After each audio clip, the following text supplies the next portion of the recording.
Hey, call it the Maldives of Europe. A hidden paradise with turquoise water, ancient culture, and prices that feel like a dream. A place where the coastline rivals any in the Mediterranean, and the mountains hold secrets centuries old. This is the Albania everyone is searching for. But this is the reality for thousands who arrive every day. In 2024, Albania was hit by a tidal wave of 11.7 million foreign visitors.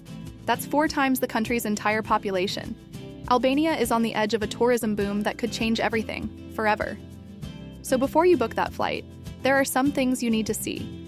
The unfiltered truth is that the very soul of this country, its wild nature and its fragile culture, is at stake. But there is a way to experience its raw beauty authentically. And in this video, I'm going to show you how, before it's too late. The unfiltered coast. Paradise lost? The story of Albania's tourism explosion starts right here on its southern coast, the Albanian Riviera. For years, it was Europe's best-kept secret. Well, the secret is out. Take Kasamil, a village that blew up on social media for its stunning turquoise waters and idyllic islands. They called it the Maldives of Europe. The reality today? It's different. In July and August, the beaches are a chaotic sea of humanity. Umbrellas are packed so tightly they blot out the sun. The infrastructure, from roads to waste management, is buckling under the pressure. Water quality is now a serious concern as local systems struggle to keep up. For many, this isn't a vacation. It's a battle for a square meter of sand. This is the classic Instagram versus reality of over-tourism. You see a perfect empty beach online, but you arrive to find traffic jams, stressed out locals, and an environment under siege. The rapid, often uncontrolled development means concrete hotels are replacing once pristine coastlines, a story playing out all along the most popular parts of the Riviera. But here's the thing about Albania. Paradise isn't lost, it's just harder to find. A short drive or even a hike away from the chaos, you can still find what everyone's looking for. Beaches like Jeep, a secluded cove you can only reach by a 30-minute trek, have kept their magic.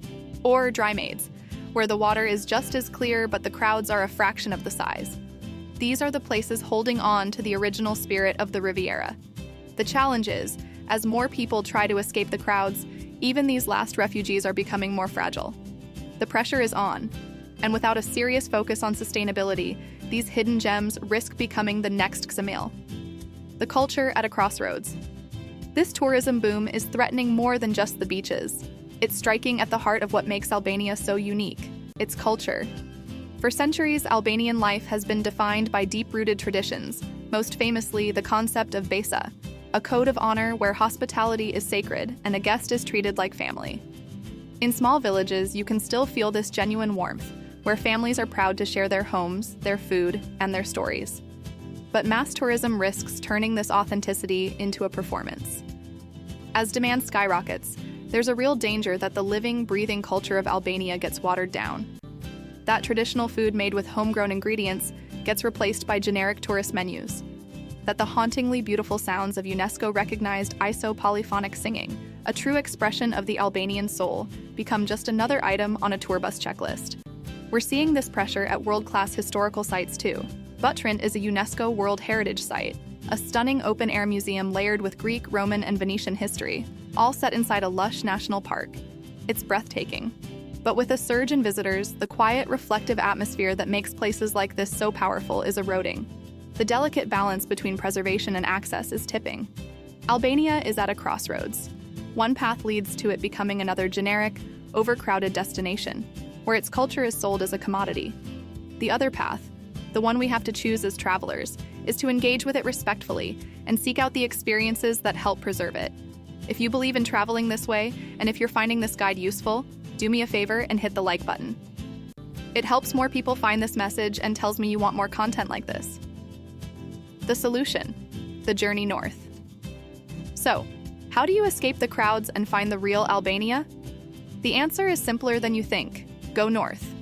While the coast takes the brunt of the summer rush, the Albanian Alps remain a fortress of solitude and authenticity. This is a land of jagged peaks, deep valleys, and traditions that have barely changed over the centuries.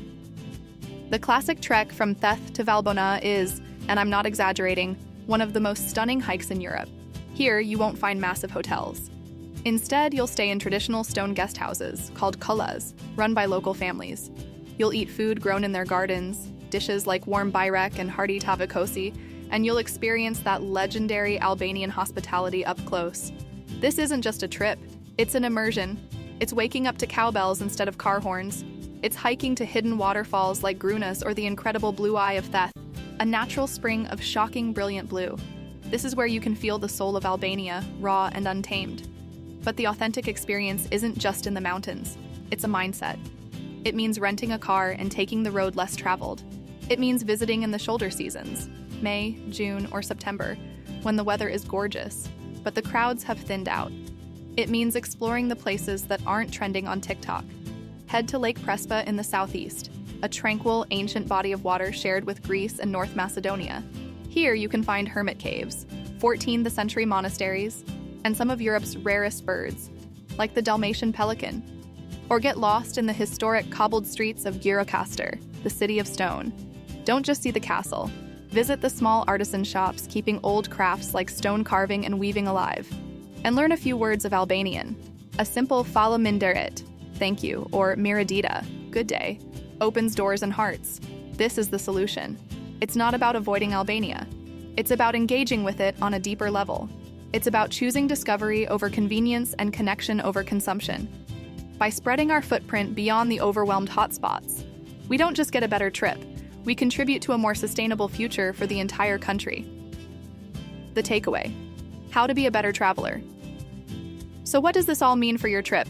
First, be intentional. Don't just follow the algorithm. Look for the places in between.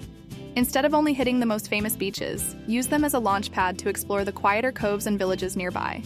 Second, travel in the shoulder season if you can. You'll be rewarded with a completely different country, one that's calmer, more accessible, and way more intimate. Third, prioritize local experiences. Stay in family-run guest houses. Eat at restaurants that serve traditional food. Hire local guides. Your money goes directly into the community and helps preserve the very culture you came to see. And finally, travel with awareness. Understand that you're a guest in a country navigating a huge, difficult transition. Be patient, be respectful, and leave these beautiful places better than you found them. Albania is, without a doubt, one of the most beautiful and compelling countries in Europe. Its mountains are wild, its coastline is stunning, and its people are some of the most hospitable you will ever meet. But its future isn't guaranteed. The wave of tourism is here, and it's powerful. It can bring prosperity, but it can also wash away the very things that make Albania so special. The choice, now more than ever, falls to us.